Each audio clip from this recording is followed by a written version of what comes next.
Welcome back to the channel. My name's Joe. Thanks for joining us. In today's video, we're going to talk about my log splitter behind me and a few simple mods that I did to it to improve its efficiency. I've owned this log splitter now for about 5 years, and I haven't had any issues really, just with its slow processing speed. It's kind of a dinosaur in today's world of log splitters. So I did a few modifications to it, and I'll take you through those now and show you what we have going on. Just a few simple things that you can do yourself to improve the efficiency of your log splitter. Alright, one of the first things that I've wanted to do to this log splitter was to make some type of table to set pieces of wood on when I split. This is what it came with. That's it. Terrible. I didn't want to really bolt it on, it bent, and all sorts of stuff. So here's what I came up with. I just used 2 grill grates that I had laying around, some angle iron, and a piece of tubing. And I just welded up the little bracket and put those grates on there. I added one, and then I thought, you know what, I'll do the same method that we used to use when we were repairing screen decks in the sand and gravel industry. When we'd get a hole in the screens, we would do this method. We'd put another piece down and then bolt it to the other one, and it would act as a good patch. So I added some rigidity to that, and now when I split, I can set the other piece there, finish this piece, throw it away, and then grab that and continue to split.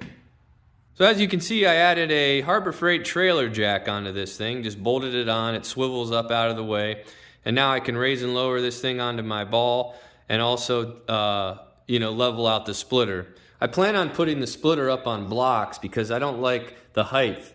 I need it about 3 to 4 inches higher to feel comfortable. Actually, probably 6 inches higher, and I would have a real good workstation.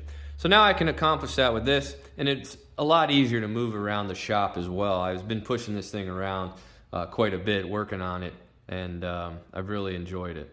All right, the last mod I did was add on to this handle that activates the splitter. Can swivel. I just took a piece of round bar, I drilled a hole in my existing handle, bent a piece of round bar. I had to grind it down a little bit for it to fit in the hole. So now that sits in there. The other end, I put another bend on it and drilled a hole through a piece of wood I had. This is just an old mop handle. And I put some resin in there and squeezed it together. Now I can stand back and operate the lever.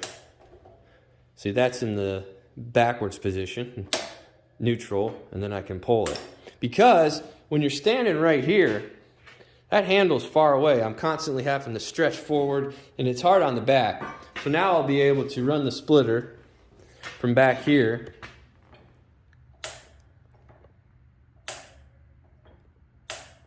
And that should make it a lot easier. I'll set you guys up and I'll split some wood, and we'll test some of these mods out.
Alright, so that's going to do it for the video. If you're still watching, I really appreciate it. If you aren't subscribed, please do so. We'd love to have you here on the channel. Leave us a comment. We'd love to hear from where you're at. We're up in Northeast Ohio, just working on maintenance and modifications to our equipment, making things a little easier. There's always a better way. You know, if you use your brain and few skill sets, you can make anything happen. You know, don't be afraid to tackle projects like this. You're not always going to be perfect at everything. It's not always going to work out. You know, there's a lot to this kind of stuff. But the more you do it, the more confidence you can get. And before you know it, you'll be making your own stuff. So appreciate you all for watching, and we'll see you on the next video.